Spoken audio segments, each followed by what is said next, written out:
Welcome into another celebratory rapid reaction. What a rush with the thrilling win down in Oklahoma. Cats win 83-82. Drew Franklin, Jack Pilgrim, Zack Geoghegan. We're doing this.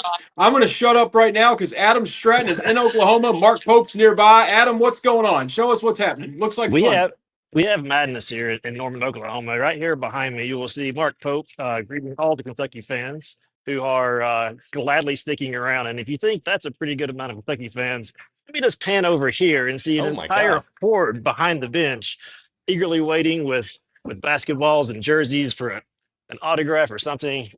Mark Pope is a man of the people on away game wins and proving it again here tonight.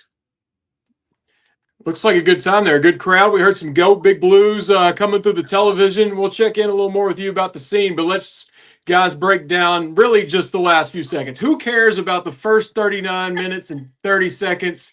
It all comes down to the very end. Cats down one, need a bucket, and Otega Oweh, who had 28 points in his homecoming. He scored the final 18 points of the game for Kentucky. He was the entire offense. He hits the acrobatic game winner. Oklahoma forced him left. He somehow spins around and finishes with the right hand. Oklahoma has a chance the other way, and Brandon Garrison, Oklahoma native Brandon Garrison, says, get it out of here. Cats win 83-82. Huge win. It's kind of a must win. We knew they had to win this one. Get that one at LSU. We'll see what happens in the other two. But Jack, I'll toss to you real quick. I mean, just what a thrilling victory there. And I know you've never doubted the entire time. It's one of those games where everything is going the wrong direction, where Oklahoma's making every big shot. Kentucky's unable to get a stop. Kentucky's not able to get the big shot on their side. It's just like, even when Otega Oweh is trying to take the game over late, it's just, there's a response the other direction where you're just like, I don't know where you're going to pull a win from. So to see it work out the way it did, it's one of those deals, like, even when the final horn goes, you're like, well, that feels too good to be true. There's no way. And then you see Doug Shows go to the mod, and you're like, there it is. I knew there was a catch here. And then he waves it off, says, nope, we're good. Confirmed. Go Cats. We win. It's like, what? We actually did it? Otega, 21 points of the last 23, 18 straight. Like, that,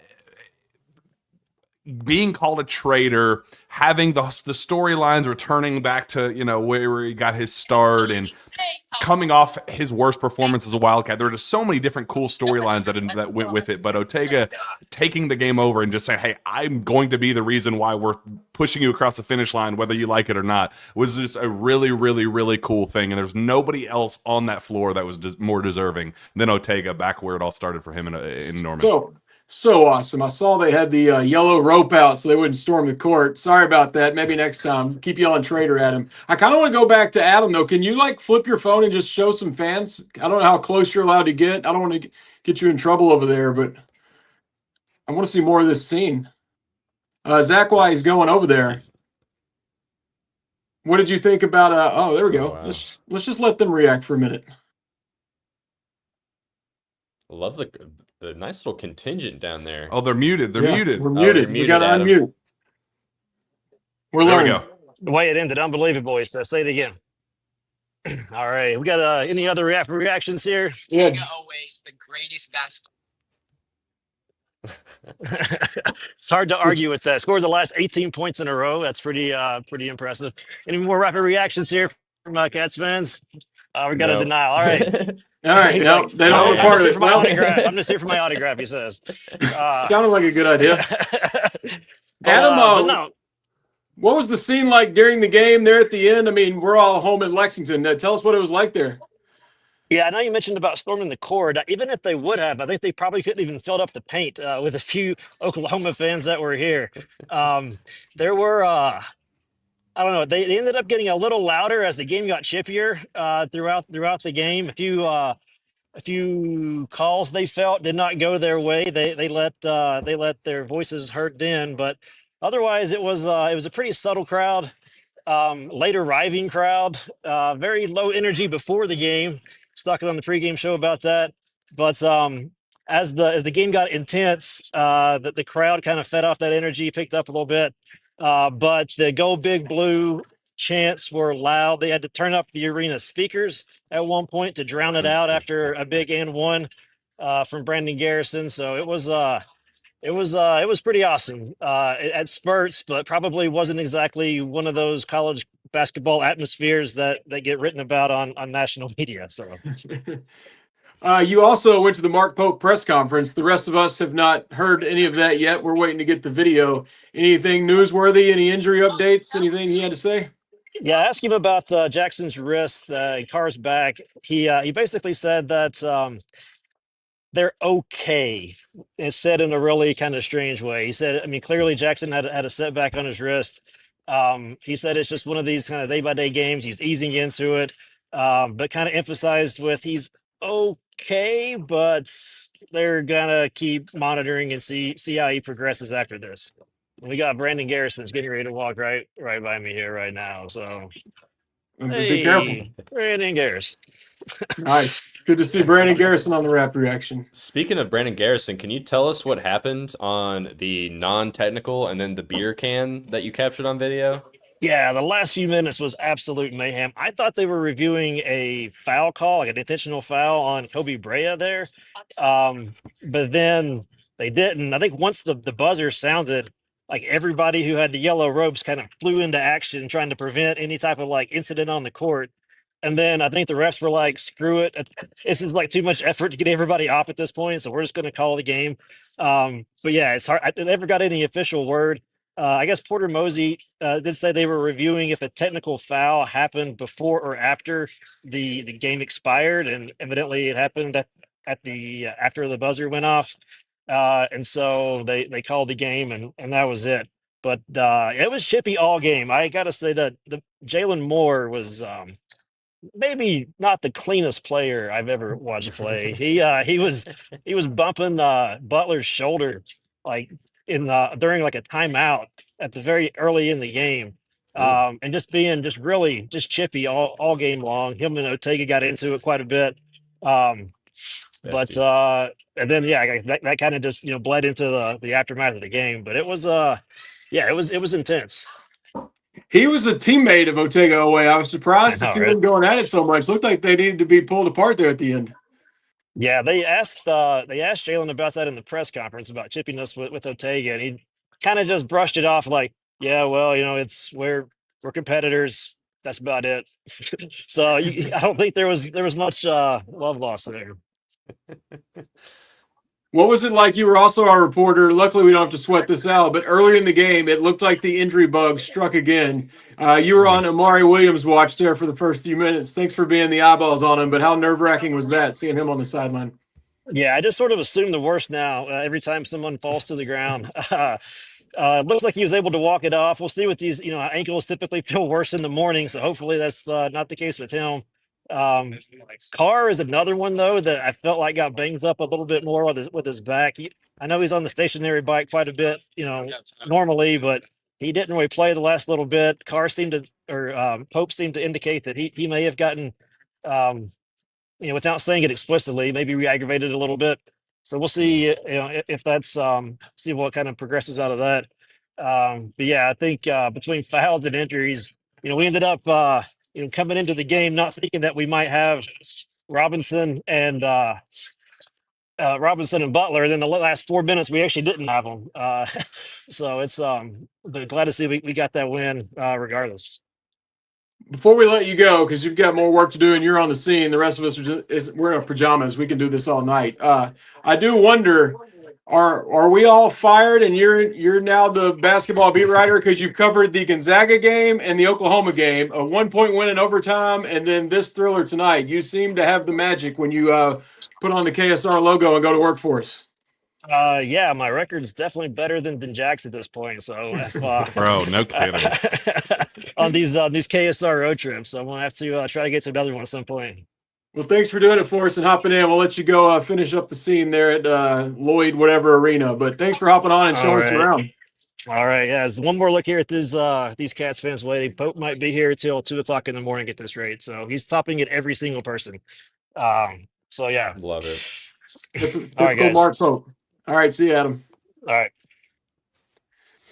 Are any of us surprised that Mark Pope is there signing autographs with Kentucky fans after a game like that? No. That crowd is nuts, though. Like, I mean, where do they come from? Like they were in Austin, they were in Clemson, they were at every single event they've gone to. It's just the line wrapped I around the heard the building. Go It's Big nuts. Blue chants. I heard it multiple times through the TV. I mean, I guess they weren't cheering over much of an Oklahoma crowd, but you could hear it pretty clearly through the TV. I had a unique game watch experience. I had the stat count or stat broadcast pulled up, but my TV, Kentucky hadn't even inbounded the ball yet, and I saw Kentucky get 2 points on the box score before anything happened on TV. Kind of ruined the experience a little for me there at the end, but of course, very happy to see how it ended. We could talk Otega Oweh all night, and we probably will, but let's talk a little bit of the rest of the game. It was pretty clear that when Lamont Butler was not in, there was not a whole lot of defense. And when he got that fifth foul, which is a little questionable, even got Mark Pope to say a little naughty word on TV, Jack. I mean, it was just night and day difference when Butler was playing and when he wasn't. I mean, Colin Chandler, I thought it was odd he came in and had he not played the entire second half, and he comes in with 5 minutes left, and Fears went right at him twice. Luckily, they buckled down. They played good defense at one possession. The guy gets a foul call with 1 second on the shot clock, and then the block at the end. But otherwise, the defensive effort still struggled there. 9 straight made field goals in the second half. I haven't seen that in a really. I wanted to tweet something stupid like nobody scores 10 straight baskets on the Wildcats, but I didn't want it to be like a bad omen where then they rattled off 10 straight. Knowing how the game was unfolding, weirdly enough, like Brandon Garrison was one of the best perimeter defenders. It felt like his switchability kind of wreaked some type of havoc, but like it just there wasn't a lot of defense there, and again, it just felt like every time Kentucky needed to come up with a stop, they couldn't, and that's where you just didn't get the vibe that Kentucky was going to be able to pull that one out. Because to Oklahoma's credit, you kind of got that like, hey, this is a must-win for us.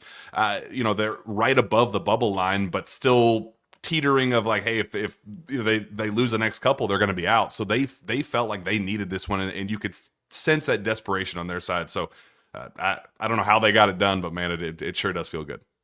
I was a little critical, well, not a little, a lot of critical on our pregame show about Brandon Garrison. Didn't mean to, love Brandon Garrison, but even a caller said it felt like we were piling on.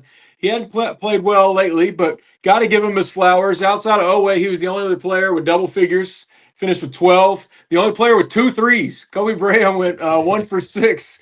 Brandon Garrison went 2 for 3. And then early in the second half, maybe the best Brandon Garrison sequence of the year. He had a big block on a guard, runs the floor, gets rewarded, finishes with a foul. He missed the free throw, Zach, but that was still an awesome moment, an awesome game by Brandon Garrison.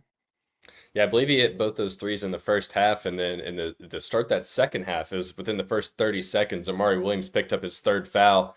He ended up being in foul trouble pretty much that whole first half. So he goes straight to the bench, and then Brandon Garrison comes in, and over the next pretty much 3 minutes, maybe a little bit longer than that, had, like you said, the best stretch of his at least SEC basketball career so far. He had 4 points, 2 blocks, 2 steals in that 3-minute stretch. He was just the completely opposite. He was a complete opposite of the player that we saw in the first half, other than those 2 threes. But yeah, he was huge. I kind of liked the trash talk he was doing at the end there. It would have sucked if it cost Kentucky the game with the technical, but if Oklahoma's going to sit there and talk all that trash too and bark at him, like, Brandon Garrison, stick up for yourself. Go back and bark at him too. So Kentucky still ended up winning the game. I was all for it. I loved it. I do think the biggest moment of the whole last 60, 90 seconds there was Mark Pope's play call out of the timeout with I think Oklahoma had just scored to go up 1 with 60 seconds left. Pope calls a timeout. I don't remember exactly what happened. I'm sure it'll be a Zoom action plug-in coming. I'm sure it'll be a play that's broken down on the next episode of Zoom action, but essentially just ends up with Amari Williams finding Otega Oweh for a wide open layup under the basket. UK goes up by 1 with 45 seconds left. Then you have kind of how everything all played out at the end there. Otega Oweh, we talked about how bad the defense was, but the last 60 seconds of defense from Otega Oweh was some of the best that I've ever seen in terms of just moving your feet, sliding your feet back and forth and staying in front of either Jeremiah Fears, because he took the Jeremiah Fears assignment on the last, maybe, there was like 2 or 3 possessions down the end there where he took the primary task of guarding Jeremiah Fears, did a good job, really made it tough for him on that last second attempt there where Brandon Garrison was also in the mix, made him miss that shot with pretty much right at the buzzer. So It was not a fun game, if I'm being honest. I actually hated like most of that second half. It was not fun at all to watch. I thought Kentucky was going to lose when Lamont Butler fouled out with what was it, 4 minutes left to go. Lamont Butler, by the way, had 6 assists. 6 assists tonight. Didn't even feel like that. 7.6 assists, 4 rebounds in 20 minutes in your first game back while fouling out. I'll take that every time in Lamont Butler's situation. So obviously want to get Jackson back. We'll see what the other injuries are like. I mean, it's always something at this point with this team, but man, it was not a fun basketball game until there was 0 seconds left on the clock, and it was a big sigh of relief. Not much joy in this game. Very much a relief game. Lamont Butler was a +10 when he fouled out while Kentucky was losing on the scoreboard. Everybody else was a negative plus-minus. I think maybe Carr and then Oweh finished in a positive. But he's just so valuable. Oklahoma was on an 8-0 run. He comes right in and completely shuts it down. Jack, what do we think? The 2 injured guys, I know you didn't hear from Pope yourself. We just heard what Adam said. But moving forward, are they going to continue to use them? Or do you think they got a little beat up today? Now you got the win. You put them back on ice. What do you see out of Robinson and Butler moving forward for the next 3 games? Well, we even heard Pope Monday night say that no matter how this ends, neither of those two will be at 100% the rest of the season. Like their injuries are just to the point where it's like, how do you manage it? Can you tough it through? And like to Jackson's credit, like I know Lamont played the full length of his availability with until he fouled out, but I thought Jackson fought through and played pretty well up until it clearly, re-aggravated, and Pope said something to the effect of it, just didn't respond well in the second half. So I thought he did play well, and I had the thought of, if this is the Jackson we're going to get every single night all the way through SEC play, tournament play, maybe postseason, we'll see.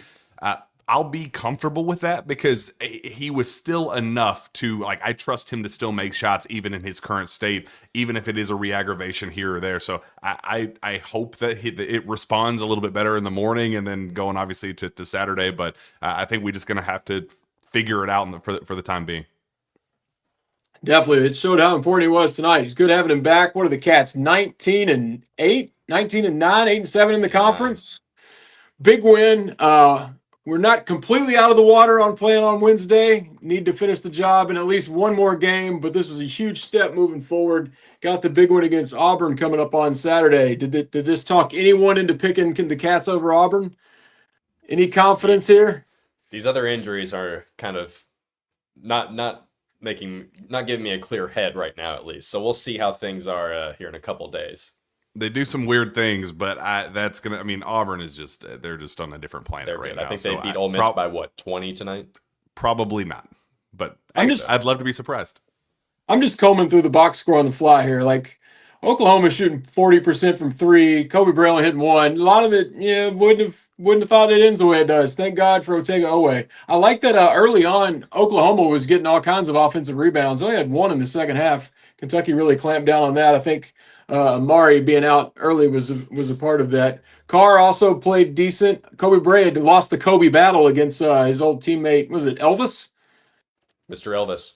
Yeah, they had some guys shooting the lights Kobe out. Yeah. I was listening to Tom Leach. That's the way to go. I haven't listened to an entire ESPN broadcast, but when who threw in the 3 at the end? He was 14 for 55 on the season. Gets that open 3. Glenn Taylor Jr. There you go. I threw my arms in the air like, of course, this is how it works. The guy 25% on the year. Yeah, of course. I completely thought that was it. I had no confidence whatsoever once Butler went out and things like that were happening. But Otega Oweh got it done, and that's why Kentucky's moving on with that good win. Others, y'all see Arkansas? They finished. They won. I just saw one to overtime. DJ missed a free throw that sent it into overtime, but Arkansas got a win. That one didn't really – Texas and Arkansas are so alike. That didn't really do much for anything in the standings. They're both on the bubble. I mean, it moved – probably put Arkansas in the tournament if they finished strong. But other than that, there was one more thing I had to get off my chest that I'd planned to lead with. But what the hell, SEC Network? Jesus. Buzz Williams picking his nose with a towel. They're going to the monitor with no time. The last 3 minutes and everyone that's watching this knows because you're as angry as I was. The last 3 minutes of game time in Vanderbilt A&M took 45 minutes, guys. We need a postseason ban. They shouldn't be allowed in Nashville. How does a basketball game take 3 hours? And how does ESPN not start scheduling better where this doesn't have to happen? This is twice Kentucky has finally made it to TV at the under 8 timeout in the first half. What are we doing, guys? We got to cheat with the stat broadcast too. Like we at least got, if you watch on your phone or whatever, and there are some people on Twitter that are like, you guys just need to, old heads just need to learn technology. It's like, that's not the point. We shouldn't be starting a game on television when there's 6 minutes and 44 seconds left in the first half of the next game. It's a scheduling problem. It's an ESPN problem. It is not a technology problem. It's not that we're old. It's that they are dumb. It's a review problem. We have too many reviews in basketball. Every level, there's too many reviews. Stop going to the monitor. Just go off instincts. I don't care if the calls are wrong. I say that now, but I don't care if they're wrong. I just hate the reviews. Stop going to the damn monitor, especially when there's 0 seconds on the clock, which happened in 2 games tonight. How does that... I think Drew's frozen, Jack. Is he frozen? I thought he was for a second. frozen. I was like, man, he is really like he is locked into that pose right there. He looks great. All right, He well, does. Yeah, I was like, Drew, you gonna jump in here at any point, or All right. Well, I guess we're gonna wrap this thing up. Go Cat. Is he still frozen?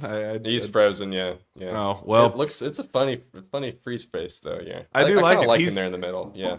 Well, this was a lot of fun. I don't think I'm ever going to go to a road game again. Shout out Adam Stratton. I think he's the We're good going luck to Missouri charm. in a couple weeks. So that's a bad look. But we appreciate you guys for tuning in. Hope you got a celebratory bourbon or beer or whatever you choose to celebrate this monumentous occasion nice with. Cold water. Yeah, well, water works too. And we will see you next time. Go Cats.